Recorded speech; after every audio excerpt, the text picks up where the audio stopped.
排骨、土豆、西红柿的完美结合，在家学会这道菜，绝对能香懵你。京排用清水泡半小时，泡出部分血水。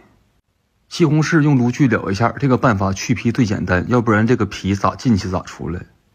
燎成这样就可以了，轻轻一拽，皮就下来了。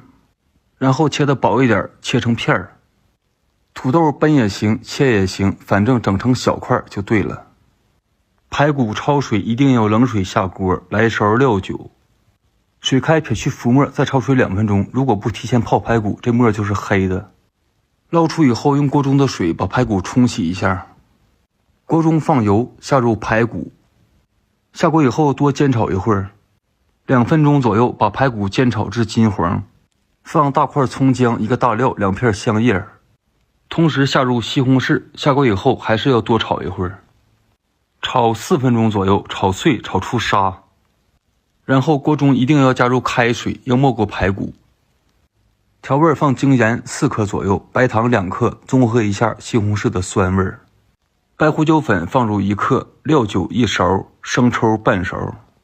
家里炉具转最小火，盖盖先炖40分钟，正好是炖了40分钟。再来下入土豆，下锅后把土豆往底下摁一摁，炉具转中火，盖盖再炖12分钟。时间到了，尽量的减出葱姜、大料、香叶。再来撒入味精，然后家里炉具转最大火，开始收汁儿。把汁儿收至粘稠，这个时候土豆也就起沙了，让汁儿完全包裹住食材，这个菜才更好吃。炉具就可以关火了。你学会了吗？绝味排骨就完成了，关注我，明天见。